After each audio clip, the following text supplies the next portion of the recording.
সাথে আছে আমি আসমত আলী। আপনারা দেখছেন টেকনিক্যাল আসমত আলী। চলুন ভিডিও শুরু করা যাক। তো ফ্রেন্ডস, আপনি যাবেন গুগল প্লে স্টোরে, যাবেন tutorial video. Google play store থেকে আপনি যতগুলো অ্যাপস আপনার লাইফে ইনস্টল করছিলেন, ইউজ করার পর আনইনস্টল করে দিয়েছেন, সেই অ্যাপসগুলো কোথায় জমা হয়ে থাকে? আপনার মেমোরি, ফোন স্টোর কিন্তু লুট হয়ে থাকে বা মোবাইলটি স্লো কাজ করে। তো এখান থেকে যদি অ্যাপসগুলো আপনি আনইনস্টল অ্যাপসগুলো যদি ডিলিট করে দেন, রিমুভ করে দেন, তাহলে আপনার কিন্তু সেক্ষেত্রে মোবাইলটি অনেকটাই ফাস্ট হবে। তো এবার প্লে স্টোরে আসার পর এবার আপনি যাবেন, আপনার লোগোতে যাবেন, চ্যানেল আইকন লোগো, যে লোগোটি আপনি সেট করছেন সেই লোগোতে ক্লিক করবেন। ক্লিক করার পর আপনাকে এরকম একটা ইন্টারফেস দেখাবে। তো এবার আপনি যাবেন ম্যানেজ অ্যাপস অ্যান্ড ডিভাইস, এখানে একটি ক্লিক করবেন। ক্লিক করার পর এবার যাবেন, যাওয়ার পর ক্লিক করবেন একটি। ক্লিক করার পর এখানে আরেকটি অপশন আপনি পাবেন, ইনস্টল, এখানে যাবেন। যাওয়ার পর এখানে নট ইনস্টল, এখানে যাবেন। জাস্ট অল্প হালকা পরিমাণে লুট নিবে আর কি।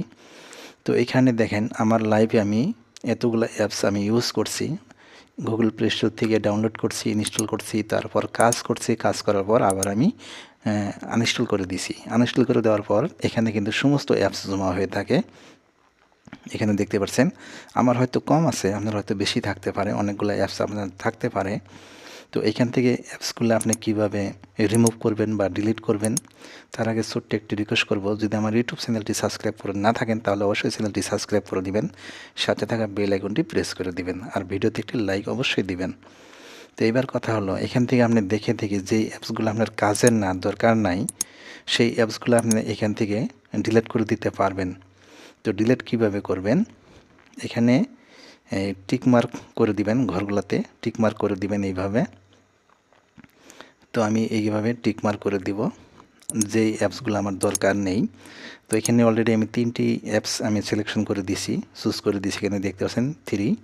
তারপর এখানে একটি অপশন পাবেন বক্স, তো আপনি বক্সে ক্লিক করবেন একটি।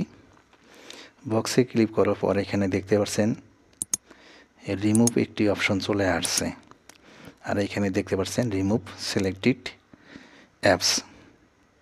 তো রিমুভ অপশনে আমি ক্লিক করলাম। ক্লিক করার পর দেখেন এখানে 3টি অ্যাপস কিন্তু রিমুভ হয়ে গেল, ডিলিট হয়ে গেল গুগল প্লে স্টোর থেকে। তো ফ্রেন্ডস, এইভাবে যদি এই কাজগুলো আপনি করতে পারেন তাহলে সেক্ষেত্রে আপনার মোবাইলটি অনেকটাই কিন্তু ফাস্ট কাজ করবে আর স্লো কাজ করবে না। তো ফ্রেন্ডস, এই ছিল আপনাদের সাথে শেয়ার করার মতো একটি হেল্পফুল একটি ভিডিও। যদি আমার ভিডিওটি ভালো লাগে, ভিডিওতে একটি লাইক অবশ্যই দিবেন, আর ইউটিউব চ্যানেলটি সাবস্ক্রাইব করে আমার ইউটিউব চ্যানেলের সঙ্গে জুড়ে থাকবেন। নিজের খেয়াল রাখুন।